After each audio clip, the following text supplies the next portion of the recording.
آج کی منعقدہ سالانہ معراج النبی کانفرنس میں مجھے اور آپ کو حاضر ہونے کا شرف، موقع اور اعزاز نصیب ہوا۔ اس پر ہم اللہ کا شکر ادا کرتے ہیں کہ اس نے اس پاکیزہ محفل میں چند سانسیں لینے کی توفیق عطا کی۔ زندگی کی کتنی راتیں بیت جاتی ہیں، لیکن یہ رات ہر لمحے کے ساتھ رحمتیں ہماری جھولی میں ڈال رہی ہے۔ خوش بختیوں، خوش نصیبیوں اور فیروز بختیوں کی چما چم برسات ہے جو ہم اپنے دامن میں سمیٹ رہے ہیں۔ آج سے صدیاں قبل اسی شب نور کے جھرمٹ میں میرے اور آپ کے آقا و مولا وہاں تک گئے جہاں کسی کا خیال بھی نہیں جا سکتا۔ کوئی فلک تے رہ یار گیا، کوئی جا سدرہ تے ہار گیا، ایک کالیاں زلفاں والا سی جڑا عرش تو بھی لنگ پار گیا۔ معراج عروج سے نکلا ہے۔ معراج اس میں اعلیٰ کا صیغہ ہے، تو اس کا مطلب ہے اوپر چڑھنے کا زینہ۔ سیڑھی کو معراج کہتے ہیں۔ ایک نورانی سیڑھی تھی جس کے ذریعے حضور آسمان تک اور پھر وہاں سے آگے تشریف لے گئے۔ ویسے مسجد حرام سے مسجد اقصی تک حضور نے جو سفر کیا ہے اس کو اسرا کہا جاتا ہے، اور وہاں سے مسجد اقصی سے سدرۃ المنتہا تک کے سفر کو معراج کہتے ہیں۔ حضرت خواجہ نظام الدین اولیاء علیہ رحمہ وہاں سے اگلے سفر کے لیے اعراج کی اصطلاح استعمال کی ہے۔ تو گویا ان تین مراحل کو انہوں نے بیان کیا: اسرا، معراج اور اعراج۔ معراج النبی کے حوالے سے تین طرح کے نظریات ہیں۔ ایک معاندین اسلام، مستشرقین، دشمنان دین کا نظریہ ہے۔ وہ یہ کہتے ہیں کہ یہ واقعہ ہوا ہی نہیں، اور معاذ اللہ حضور علیہ السلام کی طرف کذب کا اتہام کرتے ہیں، تہمت لگاتے ہیں کہ معاذ اللہ انہوں نے یہ بات ویسے ہی کر دی اور مسلمانوں نے تسلیم کر لی۔ کہتے ہیں یہ ممکن نہیں ہے کہ مختصر حصے میں ایک جسم اتنی سرعت کے ساتھ پرواز کرے، یہ از قبیل ممکنات سے نہیں۔ لہذا ایک طبقہ اس کا سرے سے انکار کرتا ہے، وہ کہتا ہے یہ واقعہ ہوا ہی نہیں۔ ایک طبقے کا موقف یہ ہے، اگرچہ ان کی تعداد بہت زیادہ نہیں، کہ یہ حضور علیہ السلام کا امر منامی تھا۔ حضور نے خواب میں ایک منظرنامہ دیکھا، صبح اٹھ کے بیان کر دیا، یا امر روحانی تھا، حضور نے روحانی طور پہ پرواز کی اور بیان فرمایا، کچھ نے مان لیا، کچھ نے انکار کر دیا۔ امت کے جمہور کا عقیدہ یہ ہے، اور تعامل امت بھی اسی پہ ہے، کہ حضور علیہ السلام مسجد حرام سے مسجد اقصی تک اور مسجد اقصی سے جہاں تک خدا نے چاہا جسم اور روح کے ساتھ تشریف لے گئے، اور سر کی آنکھوں سے رب کا دیدار کیا۔ جو لوگ یہ کہتے ہیں کہ یہ واقعہ ہوا ہی نہیں. وہ کہتے ہیں کہ جسم اتنی سرعت کے ساتھ پرواز نہیں کر سکتا کہ وہ مسجد حرام سے مسجد اقصی تک اور پھر آسمان تک کا فاصلہ طے کر جائے اور اتنی رفتار کے ساتھ جائے. اگر وہ اتنی رفتار کے ساتھ چلے گا تو تحلیل ہو جائے گا، اپنے وجود کو برقرار نہیں رکھ پائے گا. اور دوسرا وہ کہتے ہیں یہ محال عادی ہے، عادتاً ایسا ہوتا نہیں. انسانی جسم کو اللہ تعالیٰ نے اس طرح ڈیزائن نہیں کیا کہ وہ پرواز کرے، وہ اڑ نہیں سکتا. تو حضور علیہ السلام کیسے چلے گئے؟ اور پھر اتنی سرعت کے ساتھ جانے آنے کی جو بات کی جاتی ہے، ایک جسم یہ نہیں متحمل اس بات کا. ہمارے علماء فرماتے ہیں کہ یہ بات اگر مستشرقین اور کفار کریں تو ان سے ہم پوچھیں گے یہ محال عادی ہے یا محال عقلی.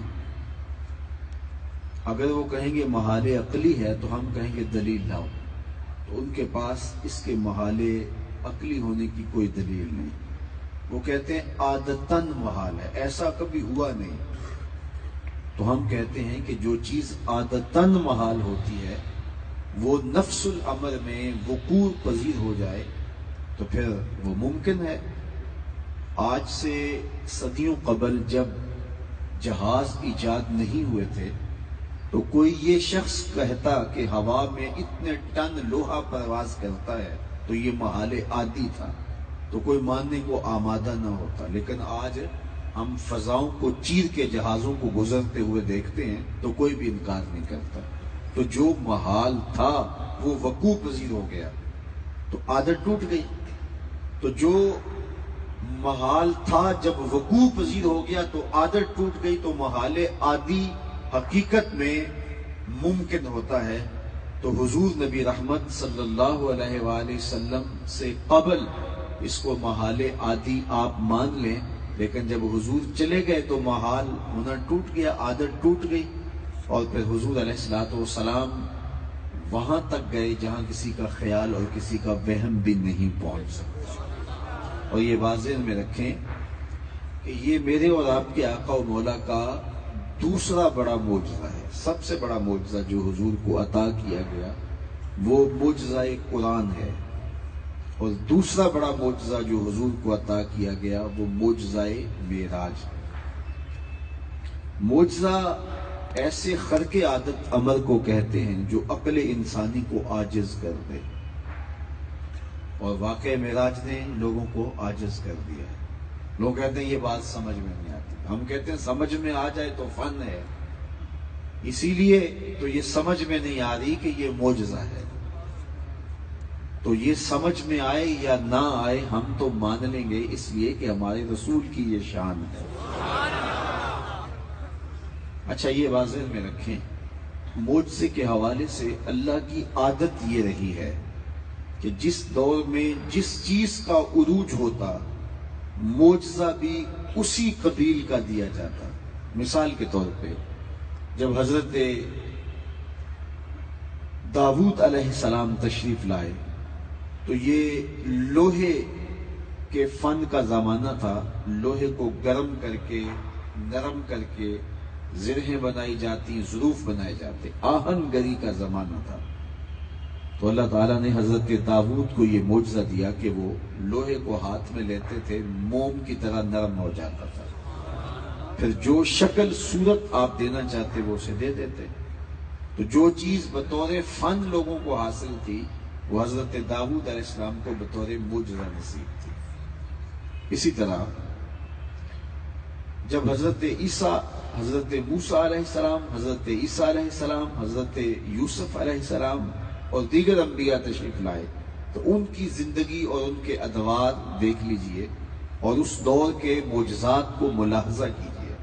مثال کے طور پہ جب حضرت موسیٰ علیہ السلام تشریف لائے ہیں تو یہ جادوگری کے فن کا زمانہ تھا. ایک سے بڑھ کر ایک جادوگر تھا. اور آپ سمجھتے ہیں، جانتے ہیں کہ فرعون جادوگروں کو ہی حضرت موسیٰ علیہ السلام کے مقابلے میں لے کے آیا تھا، جو رسیاں اٹھا لائے اور جب انہوں نے پھینکی تو لگتا تھا کہ سانپ ہیں اور رینگ رہے ہیں۔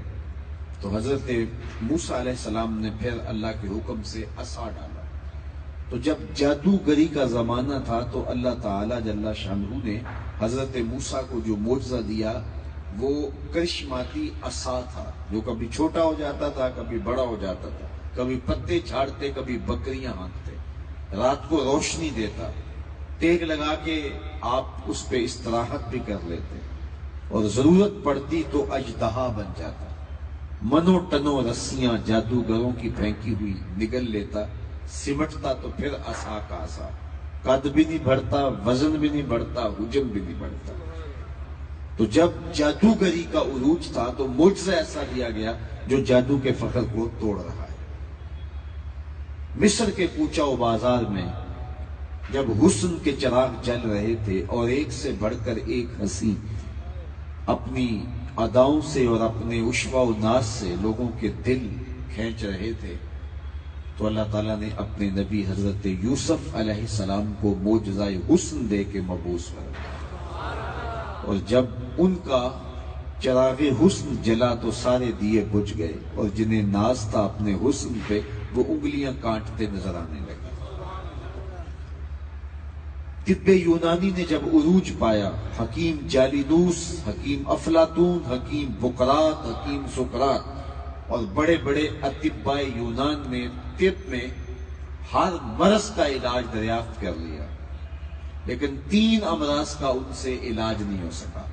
مادرزاد اندھے کی آنکھوں میں روشنی نہیں بھر سکتے تھے، کوڑی کے جسم کو شفا نہیں دے سکتے تھے، تیسرا ان کے پاس موت کا علاج نہ ہو سکا۔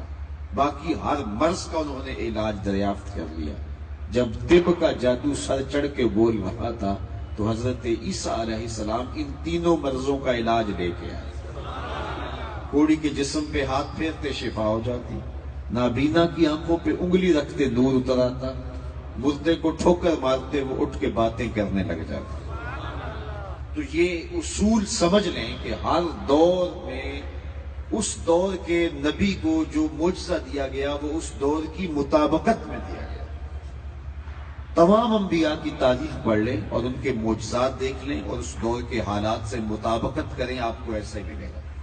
میرے اور آپ کے آقا و مولا جب تشریف لائے تو یہ زبان و بیان کا عروج تھا، گھر گھر شاعر ادیب پائے جاتے تھے، انہیں اپنی سخنوری پہ ناز تھا، تو اللہ تعالیٰ نے اپنے محبوب کو سب سے بڑا معجزہ قرآن عطا کیا، اور پھر انہیں کہا لاؤ اس کی مثل ایک سورت ہی لا کے دے، نہیں لا سکے۔ الاتقان فی علوم القرآن میں امام سیوطی نے لکھا ہے اگر قرآن کی مثل لایا جانا ممکن ہوتا تو بدر اور احد کی لڑائیاں نہ ہوتی۔ سیدھا سا کام تھا نا، قرآن کی مثل لے آتے، ایک صورت لے آتے، لیکن تیرے سامنے یوں ہیں دبے لچے فصحا عرب کے بڑے بڑے، کوئی جانے کے منہ میں زبان نہیں بلکہ جسم میں جان ہے، کسی کے اندر ہمت ہی نہیں ہے کہ وہ قرآن کی مثل لائے۔ تو یہ جب طے ہو گیا کہ ہر دور کی اٹھان جو تھی، ہر دور کا جو بانگ پن تھا، نبی کا معجزہ اس کے توڑ پہ اور اس پر تفوق ثابت کرتا ہوا دیا گیا۔ میرے اور آپ کے آقا و مولا جب تشریف لائے، زبان و بیان کا عروج تھا تو قرآن دیا گیا، لیکن حضور کا دور مختصر دور نہیں تھا، قیامت تک دور میرے حضور کا ہی ہے۔ اس لیے صرف ایک زبان و بیان میں عروج نہیں پانا تھا، قیامت تک مختلف ادوار میں مختلف چیزوں کا بانگپن ہونا تھا۔ لہٰذا اللہ نے اپنے محبوب علیہ السلام کو کئی معجزات دیے۔ پھر ہر دور کا اٹھان دیکھ لیجئے، ہر دور کی اٹھان دیکھ لیجئے اور حضور کے معجزات کی فہرست دیکھ لیجئے۔ ہر دور کے فخر کو حضور علیہ السلام کا کوئی نہ کوئی معجزہ توڑ رہا ہے۔ 1200 معجزات تو حضور کے اسناد کے ساتھ ہمارے تک پہنچے ہیں، لیکن اس کے علاوہ بھی حضور علیہ السلام کے بہت سارے معجزات ہیں۔ تو ہر دور کی اٹھان دیکھ لیجئے اور حضور کے معجزات کی فہرست دیکھ لیجئے۔ ہر دور کے فخر کو حضور کا کوئی نہ کوئی معجزہ توڑتا ہوا دکھائی دیتا ہے۔ یہ آج آپ کے پاس سہولت موجود ہے، یہ کوبرا ہیلی کاپٹر کے اندر یہ سسٹم لگا ہوا ہے کہ آپ فائر داغ چکے ہیں، میزائل داغ چکے ہیں، تو بعد میں پروگرام بن گیا ہے تو آپ بٹن دبائیں تو اس کا ہدف تبدیل کر سکتے ہیں، اس کو راستے میں توڑنا چاہیں تو توڑ سکتے ہیں۔ ہم تو یہ سنتے آئے ہیں کہ کمان سے نکلا ہوا تیر واپس نہیں ہوتا، لیکن اس دور میں کمانوں سے نکلے ہوئے تیروں کے رخ موڑے جا رہے ہیں۔ آئیے حضور کی دہلیز پہ چلتے ہیں۔ حضرت عبداللہ ابن عباس رضی اللہ تعالیٰ عنہ فرماتے ہیں، ایک دیہاتی حضور کی خدمت میں حاضر ہوا، عرض کی حضور میں تو آپ کو اللہ کا رسول تب مانوں گا اگر یہ سامنے والی کھجور کا پکا ہوا پھل آپ کی نبوت کی گواہی دے۔ فرمایا پھر تم مان جاؤ گے؟ اس نے کہا انکار کی گنجائش ہی نہیں رہے گی۔ حضور علیہ السلام نے اشارہ کیا، وہ پھل ٹوٹا اور حضور کے قدموں میں آیا اور حضور کی رسالت کی گواہی دی۔ اس عرابی نے کہا کہ میں مان گیا اور کلمہ پڑھ کے حضور کا غلام بن گیا۔ اب وہ ٹوٹی ہوئی کھجوریں اس صحابی کی جھولی میں ڈال دی جاتی کہ جاؤ اپنے قبیلے والوں کو بانٹو اس خوشی میں کہ ایمان نصیب ہوا ہے، اور ان کو بتاؤ یہ کھجوریں معجزے سے توڑی گئی تھی، یا حضور صحابہ کو بانٹ دیتے، ساری زندگی فخر کرتے ہم نے معجزے سے توڑی ہوئی کھجوریں کھائی ہیں۔ لیکن حضور جانتے تھے کہ قرب قیامت میں میزائلوں کے رخ مڑے جائیں گے، کمانوں سے نکلے ہوئے تیر واپس ہوں گے۔ حضور اس کھجور کے گچھے سے مخاطب ہو کے فرمایا تجھے جس کام کے لیے بلایا تھا وہ کام تو ہو گیا، اب واپس جا کے شاخ سے جڑ بھی جا۔ صرف توڑنا نہیں جانتے، جوڑنا بھی جانتے۔ تو ہر دور کے فخر کا، ہر دور کے عروج اور باقپن کا جواب حضور کا کوئی نہ کوئی معجزہ بنتا ہے۔ تو دو دور حضور کے انتہائی اہم ہیں۔ جب حضور تشریف لائے، دوسرا قرب قیامت کا دور۔ جب تشریف لائے تو زبان و بیان کا عروج تھا، قرآن دیا گیا، اور قرب قیامت میں سائنس نے عروج پانا تھا۔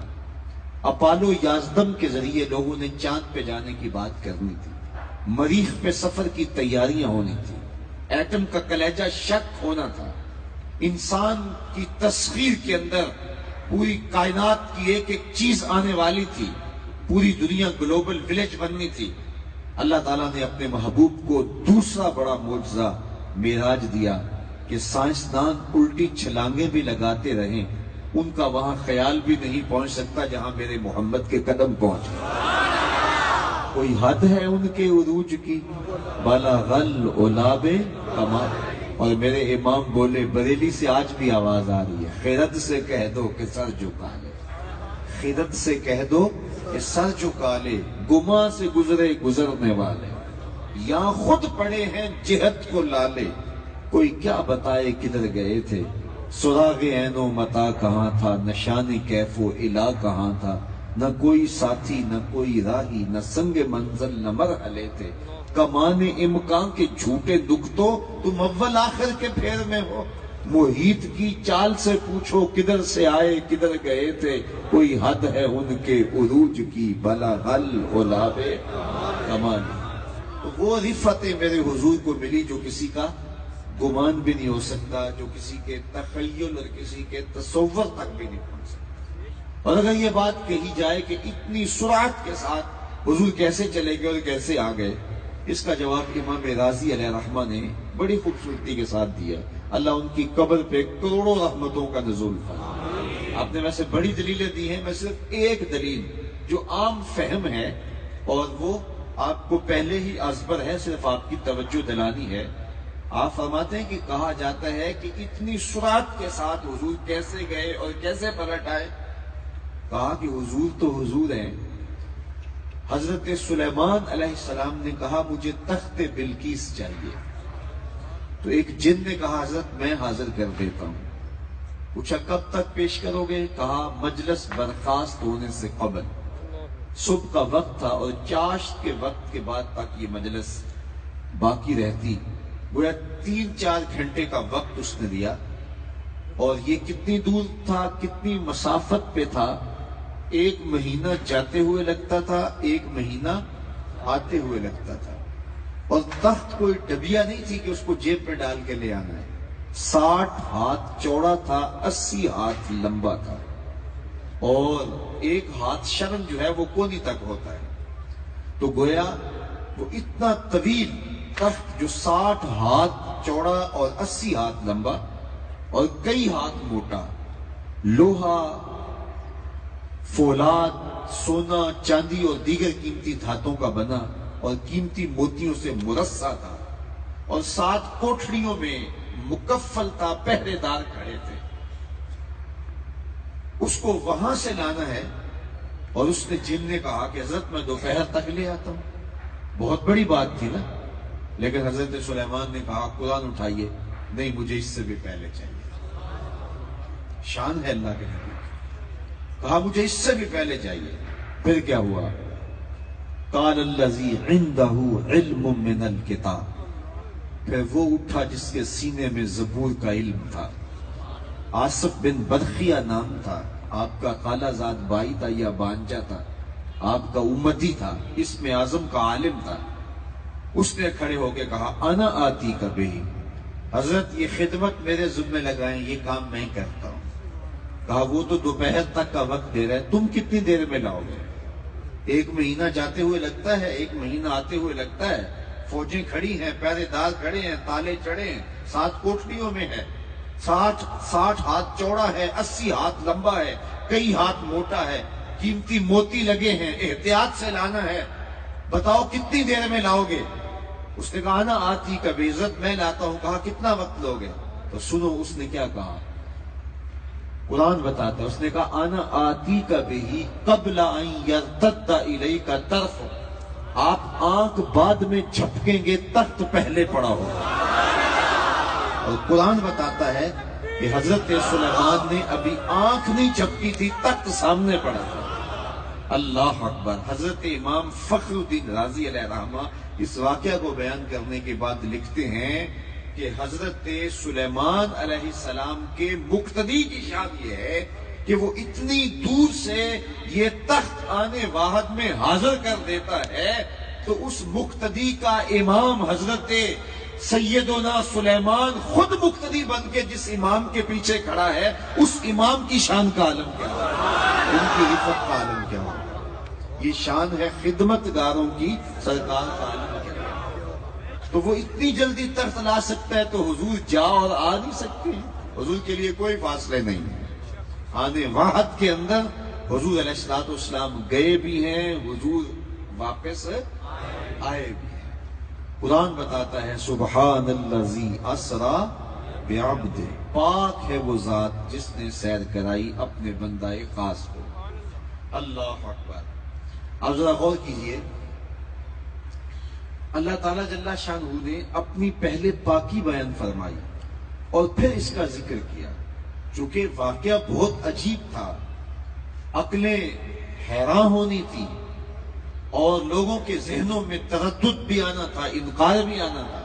اس لیے اللہ تعالیٰ جل شانہ نے پہلے اپنی پاکیزگی بیان فرمائی اور لفظ سبحان سے اس کا آغاز کیا۔ حضرت صاحب بحر المحیط امام ابو حیان الاندلسی رحمت اللہ تعالیٰ علیہ اس آیت کریمہ کے تحت لکھتے ہیں، جب حضور علیہ السلام تشریف لائے معراج سے واپس، تو سب سے پہلے حضور نے جو واقعہ بیان کیا وہ حضرت ام ہانی کو یہ کہانی سنائی، چونکہ ان کے گھر سے معراج کا آغاز ہوا تھا۔ تو انہوں نے کہا کہ آپ اس واقعہ کو لوگوں کے سامنے نہ رکھیں، چونکہ لوگ اس کا انکار کریں گے۔ تو حضور نے فرمایا میں تو اس واقعہ کو بیان کروں گا۔ تو آقا کریم علیہ السلام نے اس واقعہ کو بیان کیا۔ جب بیان کیا تو پھر لوگوں نے انکار کرنا شروع کیا۔ تو لوگوں کے انکار کے بعد یہ آیت کریمہ نازل ہوئی سبحان الذی اسری بعبدہ۔ تو گویا اللہ تعالیٰ جل شانہ نے لوگوں کے انکار پر سبحان اللہ کہا۔ اور میاں انکار کرتے ہو، رب کی قدرتوں کا انکار کرتے ہو، یہ تو مصطفیٰ کریم کا دعویٰ ہی نہیں کہ میں گیا ہوں، یہ تو میرا دعویٰ ہے کہ میں لے گیا ہوں۔ تو جو دعویٰ کر رہا ہے وہ ہر کمی سے، کجی سے، نقص اور کمزوری سے پاک ہے۔ سبحان کا معنی خود حضور نے فرمایا تنزیہ اللہ من کل سوء، کہ اللہ تعالیٰ کی ہر کمی کجی سے پاکیزگی بیان کرنا سبحان ہے. یہ حضرت طلحہ رضی اللہ تعالیٰ عنہ کی مرویات سے ہے. تو اللہ تعالیٰ جل شانہ کے لیے کوئی مشکل نہیں کہ وہ اپنے محبوب کو آنے واحد میں مسجد حرام سے مسجد اقصیٰ تک اور مسجد اقصیٰ سے جہاں تک چاہے سیر کروائے. تو اس نے اپنی پاکیزگی پہلے بیان فرمائی سبحان الذی اسریٰ بعبدہ. اور دوسرا چونکہ جو تردد رکھنے والے تھے فلسفی تھے انہوں نے یہ کہنا تھا یہ کیسے ممکن ہے, تو اللہ تعالیٰ نے سبحان کہہ کے ان کے سارے اعتراضات کا جواب دے دیا کہ یہ رب ہے اور وہ طاقتور اور غالب اور قادر ہے اور اس کے لیے کوئی مشکل نہیں ہے کہ وہ آنے واحد کے اندر یہ سب کچھ کروائے. ایک پنجابی شاعر ہوا ہے ابر, اس نے اپنے انداز کے اندر جو ہے وہ اس حقیقت کو خوبصورت پیرائے میں نبھایا ہے. سی میراج راز محبتاں دا نہیں سی کسے دی سمجھ وچ آن والا, سدیا طالب تے گیا مطلوب ہوتے جبرائیل سی سد لے جان والا. بازے آخدے بن دروازیاں تو کہ وہ پہنچیا عرش تے جان والا. ابر عقل نو ایتھے دخل کیے جانے جان والا یار. وہ کہہ رہا میں نے اپنے محبوب کو سیر کروایا. اچھا پھر لطف کی بات یہ ہے حضور اتنی سرعت کے ساتھ گئے اور واپس بھی پلٹ آئے کہ زنجیر بھی ہل رہی تھی, بستر بھی گرم تھا, بھی پانی بھی بہ رہا تھا اور حضور تشریف بھی لے آئے. اور اتنی سرعت کے ساتھ حضور کا جانا اور حضور کا پلٹ کے آنا, اس کو میرے رب نے سیر کہا ہے, سفر نہیں کہا ہے. اور سفر اور سیر کے فرق کو آپ اچھی طرح سمجھتے ہیں. میں اب گجرانوالہ کینٹ سے گفتگو کرنے کے بعد یہاں پہنچا ہوں تو میرے پاس صرف 25 سے 30 منٹ تھے اور بائی پاس راستے کے اندر بلاک بھی ہے. تو یہ ہمیں پتا ہے کہ ہم کتنی تیزی سے آئے ہیں, راستے میں ہمیں کون ملا, راستے میں کیا منظر تھا, ہمیں پتہ ہی نہیں ہے کیونکہ ہماری توجہ منزل کی طرف لگی تھی کہ لوگ منتظر بیٹھے ہیں اور یہاں سے ہم نے نکلنا ہے اور ڈسکا کے لیے پہنچنا ہے. تو پھر راستے میں کیا کیا مناظر ہوں گے ہمیں غرض نہیں ہوگی, اس لیے کہ ہمارا ہدف منزل ہے. تو جو سفر کیا جاتا ہے اس میں راستے کے مناظر نہیں دیکھے جاتے. معراج سفر نہیں تھا, معراج مصطفیٰ کی سیر تھی. اور سیر آپ جانتے ہیں کہ تمہل کے ساتھ کی جاتی ہے, راستے کے ہر منظر کو روک کے دیکھا جاتا ہے. اور یہ سیر اتنی تیز ہوئی کہ کنڈی ابھی ہل رہی تھی کہ مصطفیٰ آ بھی گئے, پانی ابھی بہ رہا تھا کہ مصطفیٰ تشریف بھی لے آئے. کہا کیا سمجھو گے میرے رسول کو, میرے رسول کی سیر اتنی تیز ہے جس کی سیر تم سے نہیں سمجھی جاتی اس کے سفر کو کیا سمجھو گے. یہ تو محبوب سیر کرنے نکلے ہیں اور اتنی جلدی واپس آ گئے ہیں اور تمہاری منطقیں بے بس ہیں, تمہارے فلسفے بے بس ہیں. تم کہتے ہو یہ کیسے ممکن ہوا, یہ قرہ ارضی کیسے عبور کر گئے, یہ قرہ زمہریر کیسے پار کر گئے, یہ قرہ نار سے عبور کیسے کیا, آکسیجن سلنڈر کے بغیر خلا سے کیسے پار کیا, یہ کس طرح آسمان کا خرق و التیام, یہ ماجرا کیا ہوا, کیسے چلے گئے.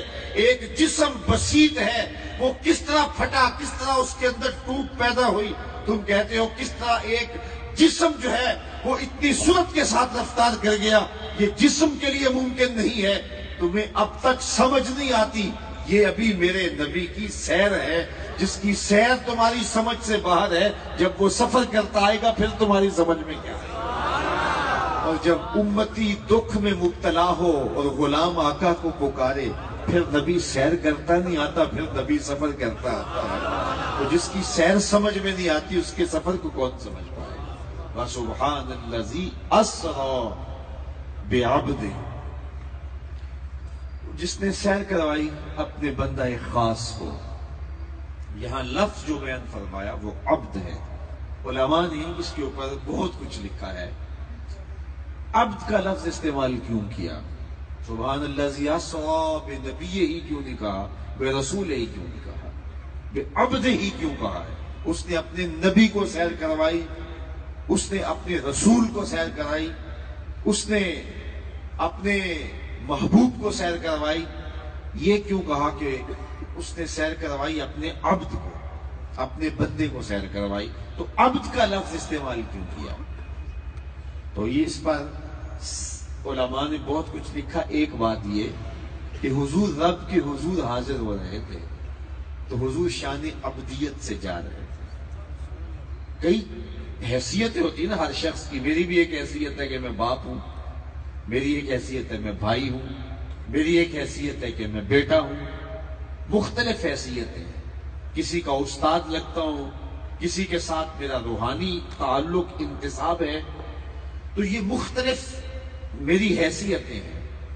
اب میں اپنے والد گرامی کے حضور جب حاضر ہونے جاؤں گا تو میں شیخ الحدیث بن کے جاؤں گا، اس وقت میں پیر کامل، پیر طریقت بن کے جاؤں گا، جبہ و دستار کا حامل بہت بڑا شیخ الکل بن کے جاؤں گا یا بیٹا بن کے جاؤں گا؟ جب میں والد کے حضور جا رہا ہوں گا تو میری اس حیثیت کا غلبہ ہوگا۔ رب کے حضور مصطفیٰ حاضر ہو رہے تھے، عبد بن کے جا رہے ہیں۔ سبحان الذی اسریٰ بعبدہ۔ دوسری بات علماء نے لکھی کہ حضرت عیسیٰ علیہ السلام کو جب آسمانوں پہ اٹھا لیا گیا، جب حضرت عیسیٰ علیہ السلام کے خلاف یہودیوں نے سازش کی اور ان کو قتل کرنے کے درپے ہوئے، اور ایک شخص ان کے گھر میں داخل کیا کہ معاذ اللہ ان کو شہید کر دے، اور پھر کیا ہوا کہ اللہ تعالیٰ جل شانہ نے حضرت عیسیٰ علیہ السلام کو آسمان پہ اٹھا لیا۔ تو حضرت عیسیٰ علیہ السلام بن باپ کے پیدا ہوئے تھے، آسمان پہ اٹھا لیے گئے۔ ان کا صعود الی السماء اور بن باپ کے ان کا پیدا ہونا عیسائیوں کو حیرت میں ڈال گیا، اور انہوں نے کہا کہ جو بن باپ کے پیدا ہوا ہے اور آسمان پہ اٹھا لیا گیا ہے وہ عبد نہیں ہو سکتا، وہ معبود ہو سکتا ہے۔ اور انہوں نے اقانیم ثلاثہ کا عقیدہ گھڑا جو آج بھی ان کے اندر پایا جائے۔ ان کے نزدیک الہ جو ہے وہ ذات واحد کا نام نہیں ہے، تین ذوات کے مجموعے کا نام الہ ہے، اور وہ اقانیم ثلاثہ ہیں: حضرت مریم سلام اللہ علیہا، حضرت عیسیٰ علیہ السلام اور ذات باری تعالیٰ۔ وہ کہتے ہیں یہ تین اقنوم ہیں جن کے اجتماع سے الہ وجود میں آتا ہے۔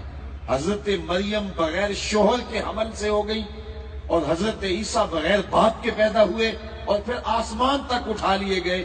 تو یہ عبد نہیں تھے، یہ الہ تھے، اور انہوں نے یہ اقانیم کا عقیدہ گھڑا۔ تو جو آسمان تک گیا، قوم غلط فہمی میں مبتلا ہو کر ان کو جو ہے وہ معبود مان بیٹھی، اور ان کو اقانیم ثلاثہ کا عقیدہ گھڑ کے ایک اقنوم قرار دے دیا۔ حضور تو وہاں جا رہے تھے جہاں تک کسی کا تصور بھی نہیں جا سکتا، اس لیے یہ راستہ یہی بند کر دیا کہ اتنی بلندیوں تک پہنچنے کے باوجود عبد ہی رہا۔ سبحان الذی اسریٰ بعبدہ۔ تیسری بات جو ملا جیون علیہ الرحمہ نے لکھی ہے، امام راضی نے بھی اس کو لکھا ہے اور لوگوں نے بھی لکھا ہے، کہا جو لفظ عبد ہے یہ حضور کا پسند فرمودہ ہے۔ حضور نے خود پسند کیا کہ مجھے عبد کہہ کے پکارا جائے۔ جب قرب خاص میں حضور گئے اور رب سے ملاقات ہوئی اور اپنے رب سے ہم کلام ہوئے، یہ جو ہم تشہد پڑھتے ہیں یہ حکایت معراج ہے۔ احادیث میں 22 تشہد ملتے ہیں۔ یہ جو ہم نمازوں میں تشہد پڑھتے ہیں یہ تشہد عبداللہ ابن مسعود رضی اللہ تعالیٰ عنہ کہلاتا ہے۔ اور معراج کی رات جب اللہ کے حضور حاضر ہوئے تو حضور نے ان کلمات کے ساتھ اپنے رب کے حضور اپنا سب کچھ پیش کیا: التحیات للہ والصلوات والطیبات، میری مالی جانی بدنی ساری عبادتیں مالک تیرے لیے۔ تو ادھر سے آواز آئی: السلام علیکہ ایھا النبی، اے نبی تیرے اوپر سلامتیوں کا نزول۔ تو یہ حکایت معراج ہے، یہ جو ہم تشہد نماز میں پڑھتے ہیں۔ تو بہت ساری گفتگو ہوئی، اللہ تعالیٰ نے اپنے محبوب کی جھولی میں ڈالا بھی بہت کچھ۔ حضرت ملا جیون علیہ الرحمہ تفسیرات احمدیہ کے اندر لکھتے ہیں 70,000 اسرار، 70,000 رموز اور 70,000 حکایات اللہ نے اپنے محبوب کی جھولی میں ڈالی۔ 50 نمازیں عطا کی گئیں جو بعد میں سمٹ کے 5 رہ گئی۔ امت کی بخشش کا وعدہ کیا گیا، بہت کچھ ہوا۔ تو جب اللہ تعالیٰ نے اپنے محبوب کو بہت کچھ عطا کیا تو عطا کرنے کے بعد فرمایا: محبوب یہ تو از خود میں نے تجھے دیا ہے، بن مانگے دیا ہے، اب تو خود بھی بتا تیری اپنی چاہت کیا ہے۔ بیما اشرفک یا احمد، اے محبوب بتا تجھے کس چیز سے نوازا جائے۔ کوئی عزیز مہمان آئے آپ کے ہاں تو آپ اس کو طرح طرح کے انواع و اقسام کے کھانے کھلاتے ہیں، اس کو شاپنگ کرواتے ہیں، اس کی خدمت کرتے ہیں، لیکن پھر بھی آپ کا شوق پورا نہیں ہوتا اور آپ کہتے ہیں جناب آپ بھی تو بتاؤ نا آپ کو کیا چاہیے، آپ کی ڈیمانڈ کیا ہے۔ اللہ تعالیٰ جل شانہ تو اپنے محبوب کی جھولی بھر دی اور ہر طرح کی خیرات و برکات سے مالا مال کیا، لیکن محبوب سے بھی پوچھا محبوب تو بھی بتانا کہ تیری چاہت کیا ہے، تیری ڈیمانڈ کیا ہے۔ اللہ اکبر، کسی شخص کی چاہت سے اس کے ظرف کا علم ہوتا ہے۔ آپ مجھے پوچھیں جناب آپ کو کیا چاہیے، تو میں جو مانگوں گا تو آپ کو پتہ چل جائے گا، میرا اندر کھل جائے گا کہ میں کہاں کھڑا ہوں۔ میں آپ سے پیسے مانگ لوں گا تو آپ کہیں گے بھوکا شخص ہے، میں کتابیں مانگ لوں گا آپ کہیں گے علم کا پیاسا ہے، میں کہوں گا میرے نام کے نعرے لگاؤ، میں آیا ہوں تو اٹھ کے کھڑے ہو جاؤ، ہاتھ ہلاؤ، تو آپ کہیں گے کہ یہ پروٹوکول کا پیاسا ہے۔ تو جو میری ڈیمانڈ ہوگی اس سے میرے اندر کی کیفیت آپ کے سامنے آ جائے گی کہ یہ شخص کس مقام پہ کھڑا ہے۔ وہ کیا کسی نے کہا نا، میرے سوال کی عظمت تو دیکھ ایسا کی، میرے سوال کی عظمت تو دیکھ ایسا کی، جام نہ دے حسن طلب کی داد تو دے۔ تو کسی شخص کے ظرف کا پتہ کرنا ہو کہ وہ کیا کھڑا ہے تو اسے اختیار دے دیجئے کہ جناب تجھے کیا چاہیے، تو اس کے ظرف کی کیفیت کھل کے سامنے آ جائے گی۔ اب ذرا دیکھیے اپنے رسول کا ظرف دیکھیے اور سبحان اللہ کیجئے۔ اللہ اکبر۔ رب نے کہا بما اشرفک یا احمد، اے پیارے بتا تجھے کیا عطا کرا۔ تو حضور نے کیا مانگا؟ مال و دولت مانگا، حضور نے مال و زر مانگا، شہنشاہی مانگی، کونین کی بادشاہت مانگ لی، سب کچھ حضور کی جھولی میں سب کچھ تھا۔ تو کہا کہ بما اشرفک یا احمد، اے پیارے بتا تجھے کس چیز سے نوازا جائے۔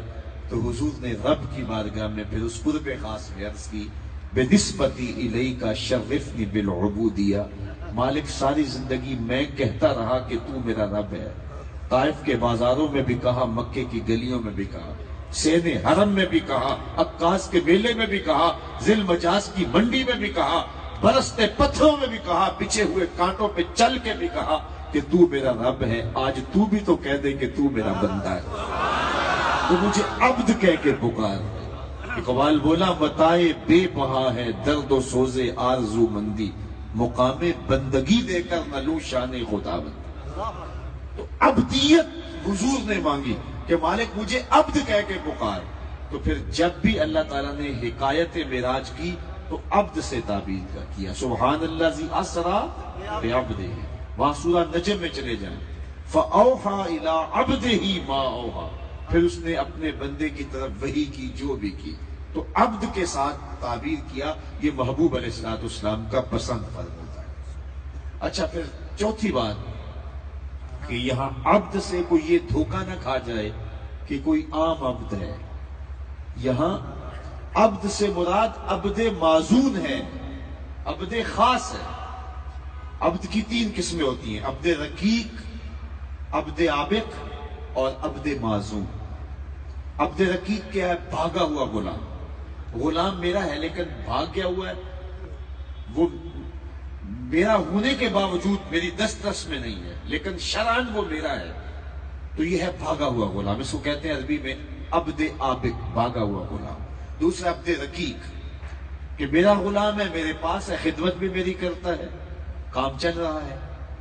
تیسرا ہوتا ہے عبد معزون، ہوتا عبد ہے، غلام ہے، لیکن مالک کی خدمت کر کے مالک کو اتنا راضی کر دیتا ہے کہ مالک گھر کی چابیاں اسے دے دیتا ہے کہ اب تو جو چاہے کرے، یہ مہر بھی تیرے پاس لے، سب کچھ تیرے پاس ہے، جو چاہے تو کرے، میں تمہیں اذن دیتا ہوں۔ تو نے اتنا اعتبار قائم کر لیا۔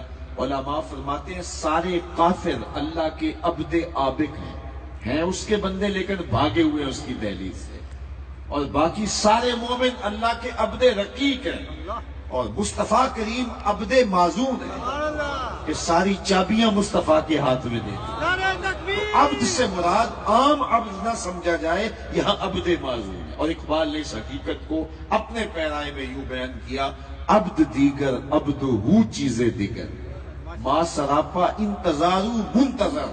اقبال کہتا ہے عبد اور ہوتا ہے، عبد ہو اور ہوتا ہے. عبد وہ ہوتا ہے جو جوڑے اتار کے کوہ طور پہ خود جا کے کہے رب ارنی انظر الی، جواب ملے لن ترانی، تم نہیں دیکھ سکتے. اور عبد وہ ہوتا ہے جو چادر اوڑھ کے ام ہانی کے گھر سویا ہو، جبریل حاضر ہو کے کہے محبوب آ بھی جا، تیرا رب انتظار کر. تبارک اللہ شان تیری تجھی کو زیبا ہے بے نیازی. اعلی حضرت کا یہاں انداز دیکھیں، تبارک اللہ شان تیری تجھی کو زیبا ہے بے نیازی، کہیں پہ جوش لن ترانی، کہیں تقاضے وصال کے. ایک خود عرض کرتا ہے مالک میں تجھے دیکھنا چاہتا ہوں، رب ارنی انظر الی، مالک میں تیرا جمال دیکھنا چاہتا ہوں. تقاضا رویت کیا، جواب کیا ملا؟ لن ترانی، اے موسیٰ تم مجھے نہیں دیکھ سکتے. یہ نہیں کہا کہ میں دیکھا نہیں جا سکتا، اللہ کا دیدار فی نفس ہی ممکن ہے، لیکن اس روئے زمین میں، اس دنیا میں، اس جہان میں حضور کے علاوہ کسی اور کو نصیب نہیں ہوا. لیکن ممکن ہے، اس امکان کی وجہ سے کہا لن ترانی، تم نہیں دیکھ سکتے، مطلب کوئی اور دیکھ سکتا ہے. اور اگر کوئی بھی نہ دیکھ سکتا ہوتا تو یہ کہا جاتا مجھے دیکھا ہی نہیں جا سکتا، بات ختم ہو جاتی. کہا تم نہیں دیکھ سکتے. تو حضرت موسیٰ علیہ السلام نے کہا مالک میں تو پھر دیکھنا چاہتا ہوں. علماء نے کہا جب یہ کہہ دیا گیا تم نہیں دیکھ سکتے تو پھر یہ کیوں کہہ رہے تھے میں دیکھنا چاہتا ہوں؟ بار بار تقاضا کیوں کرتے تھے؟ کہا رب کا کلام سنا تھا تو دل میں طلب تھی، جس کے کلام میں اتنا لطف ہے اس کے دیدار کا مزہ کیا ہوگا. تو کہا مالک میری تو طلب ہے کہ میں تجھے دیکھوں، میری تو تڑپ ہے کہ میں تجھے دیکھوں. اللہ اکبر، میں تجھے دیکھنا چاہتا ہوں. جواب ملا لن ترانی، تم نہیں دیکھ سکتے. کہا مالک میری چاہت ہے. کہا اچھا پھر اس پہاڑ کو دیکھو، انظر الی الجبل، اس پہاڑ کو دیکھو، اگر یہ اپنی جگہ پہ کھڑا رہا تو تم مجھے دیکھ لو.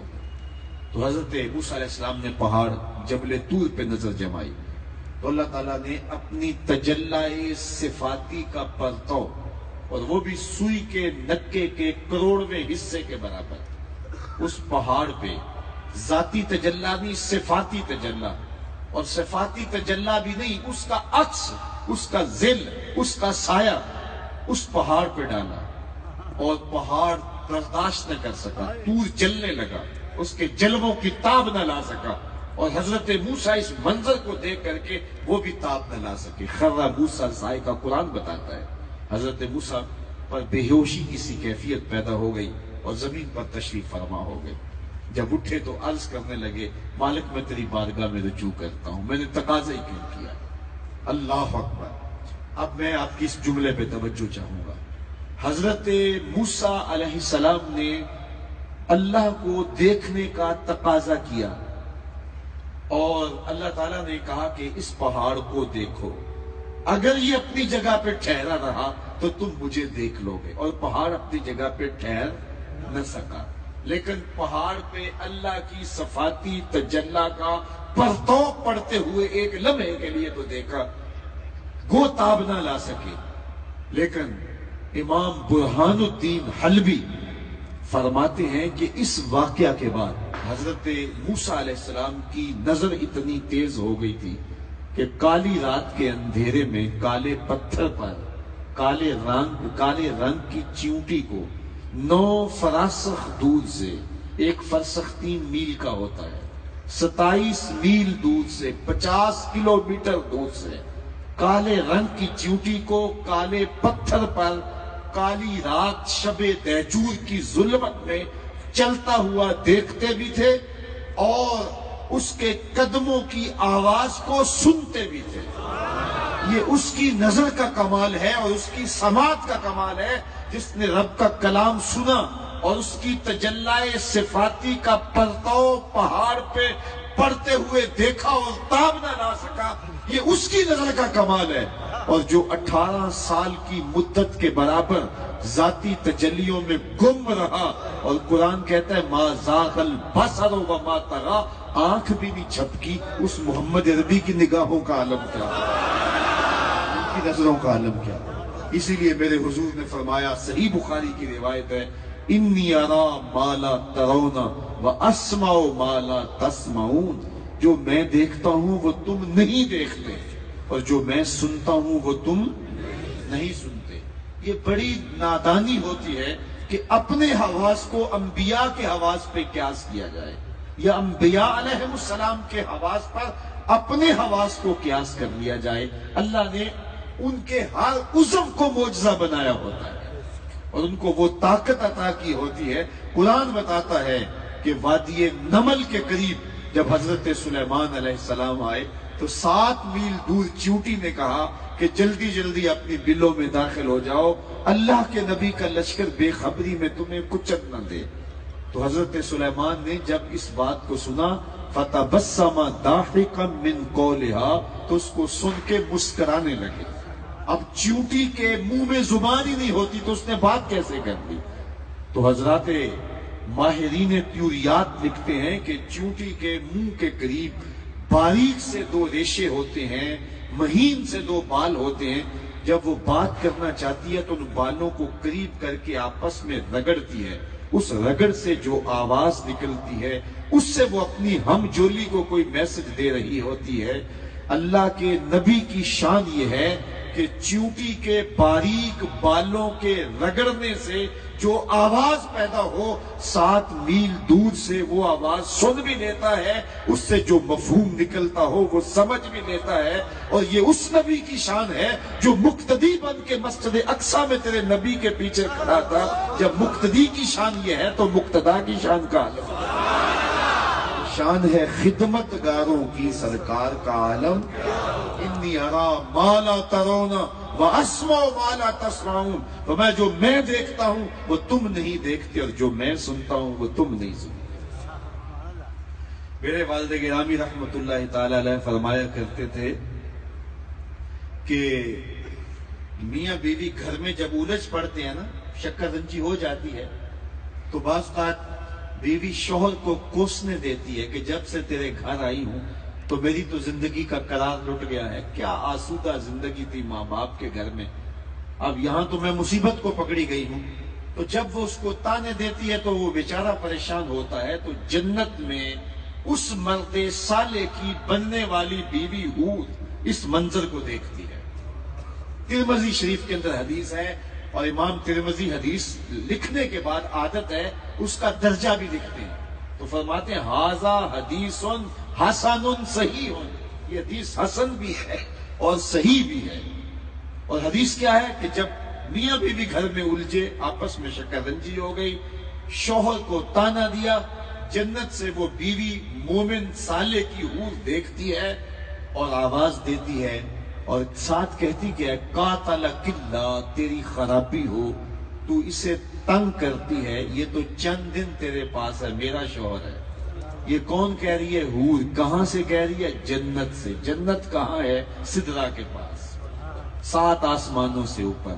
یہاں سے پہلے آسمان تک 500 سال تک گھوڑا دوڑتا رہے تو پہلے آسمان تک پہنچے، اتنی موٹائی، پھر 2 آسمانوں کے درمیان اتنا ہی فاصلہ، اس طرح 7 آسمان، پھر جنت، جنت میں حور، اور وہ وہاں سے دیکھتی بھی ہے، سنتی بھی ہے اور جواب بھی دیتی ہے۔ تو میرے بزرگ فرمایا کرتے تھے حور کون ہے؟ میرے نبی کے غلام کی بننے والی بیوی۔ جب میرے نبی کے غلام کی بننے والی بیوی کی سماعتوں اور بصارتوں کا عالم یہ ہے کہ وہ جنت سے دیکھتی ہے، یارو مدینہ تو دور ہی نہیں ہے۔ انی ارا ما لا ترون واسمع ما لا تسمعون، جو میں دیکھتا ہوں وہ تم نہیں دیکھتے، اور جو میں سنتا ہوں وہ تم نہیں سنتے۔ اللہ اکبر۔ حضور علیہ السلام تشریف فرما ہیں، حضرت عبداللہ ابن عباس رضی اللہ تعالیٰ عنہ کی مرویات سے نماز استسقاء حضور نے پڑھائی۔ بارش نہ ہو رہی ہو تو جو دعا مانگی جائے اور نماز پڑھی جائے اس کو صلاۃ الاستسقاء کہتے ہیں۔ نماز پڑھاتے پڑھاتے حضور نے ہاتھ آگے بڑھا لیا، پھر حضور علیہ السلام نے ہاتھ پیچھے کھینچ لیا، تو صحابہ نے سلام پھرنے کے بعد عرض کیا یا رسول اللہ، ہمارے ماں باپ آپ پہ قربان ہو، ہم نے یہ ایک نیا کام دیکھا ہے کہ آپ نے نماز پڑھاتے پڑھاتے ہاتھ آگے کیا تھا، پھر ہاتھ آپ نے پیچھے کھینچ لیا، بخاری کی روایت ہے۔ تو حضور نے ارشاد فرمایا جنت میں کھجوروں کا ایک خوشہ لٹک رہا تھا. توجہ ہے نا؟ میں پورا سال مختلف موضوعات پہ گفتگو کرتا ہوں اور آپ سے جو ہے وہ بہت سارے اخلاقی امور پہ بات کرتا ہوں. حقوق والدین پہ بھی بات چلتی رہتی ہے، فکر آخرت میں بھی بات چلتی رہتی ہے اور مختلف موضوعات پہ. لیکن آج میرے اور آپ کے آقا و مولا دولہا بنے تھے تو میرے دل میں ہے کہ آج میں زیادہ حضور علیہ السلام کی عظمت کی بات کروں. وہ وقت سمٹ گیا ہے اور مجھے جو ہے وقت کی زنجیریں کھینچ رہی ہیں کہ اس بات کو سمیٹ دو، لیکن یہ بات سمٹتی نہیں ہے اور ہر راہ پہنچتی ہے تیری چاہ کے در پہ، ہر حرف تمنا تیرے قدموں کی صدا. اللہ اکبر. تو بات کر رہا تھا کہ صحیح حدیث میں ہے، بخاری کی روایت ہے. تو صحابہ نے عرض کی یا رسول اللہ نماز پڑھاتے پڑھاتے آپ نے ہاتھ آگے بڑھایا پھر کھینچ لیا، بات سمجھ میں نہیں آئی. فرمایا کہ میں نماز پڑھا رہا تھا، جنت میں کھجوروں کا خوشہ لٹک رہا تھا اور میں تمہارے لیے اسے توڑنے لگا تھا اور پھر میں نے نہیں توڑا، اور اگر میں توڑ لیتا تم قیامت تک کھاتے رہتے، ختم نہ ہوتا. حضور کھڑے کہاں ہیں؟ مدینہ شریف میں. اور ہاتھ کہاں ڈالا؟ جنت میں. اور جنت کہاں ہے؟ 7 آسمانوں کے اوپر. اور یہ بات بھی بتاؤں کہ جنت کے جو درخت ہیں وہ بھی 500 سال کی اونچائی پہ. حضور کھڑے ہیں مدینے میں اور ہاتھ کہاں تک پہنچا؟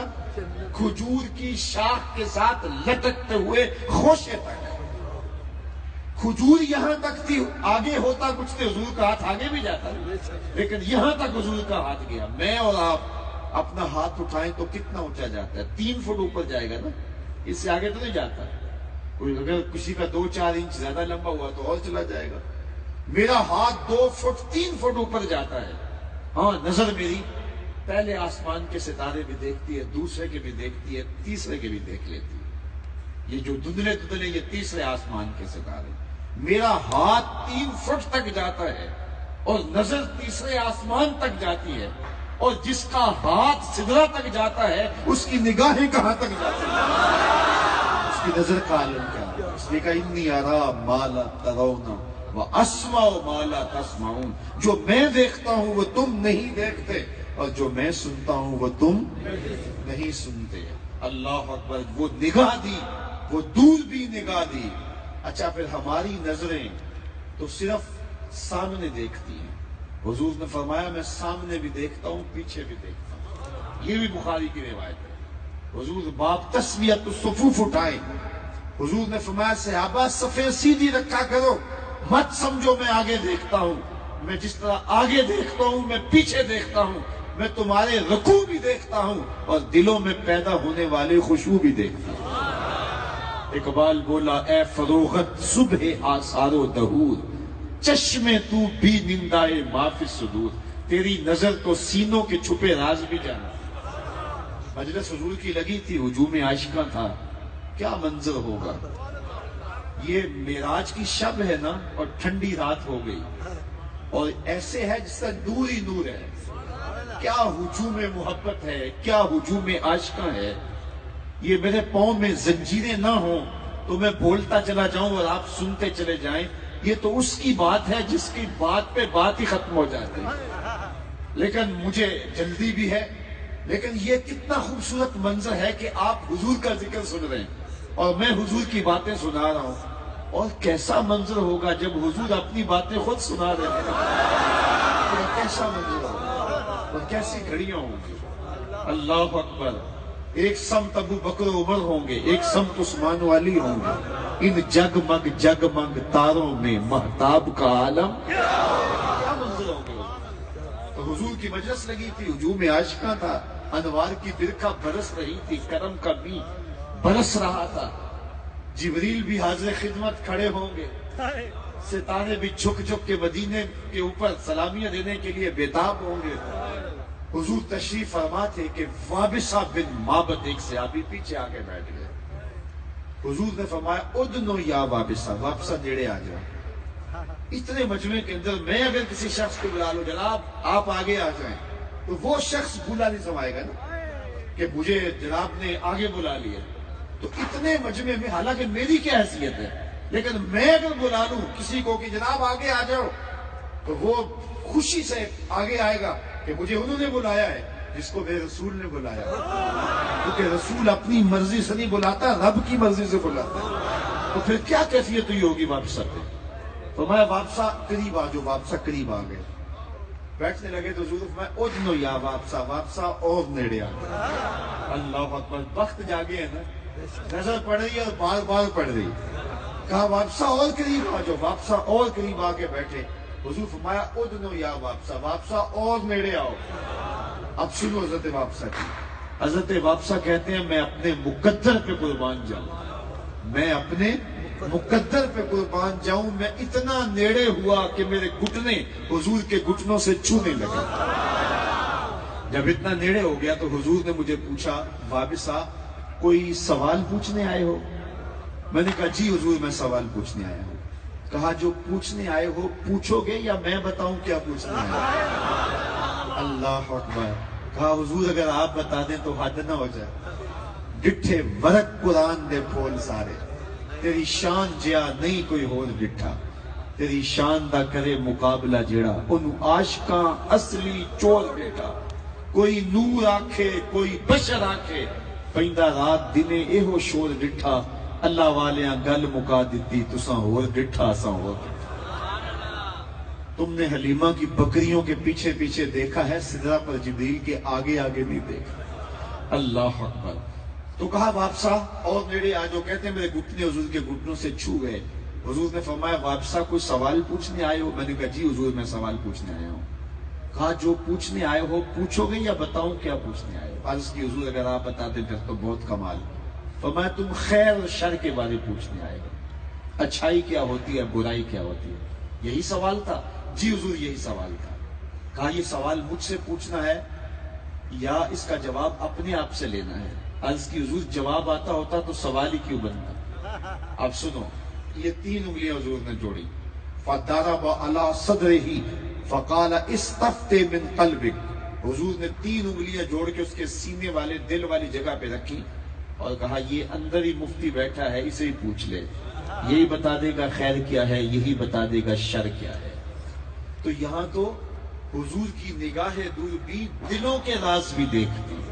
کہا انی ارا ما لا ترون واسمع ما لا تسمعون. جو میں دیکھتا ہوں وہ تم نہیں دیکھتے اور جو میں سنتا ہوں وہ تم نہیں سنتے. تو حضرت موسیٰ علیہ السلام نے تقاضا رویت کیا، جواب آیا کہ اے موسیٰ تم نہیں دیکھ سکتے. اللہ اکبر. اچھا یہاں ایک اور بات اور پھر میری گفتگو اختتام کو پہنچ جائے گی.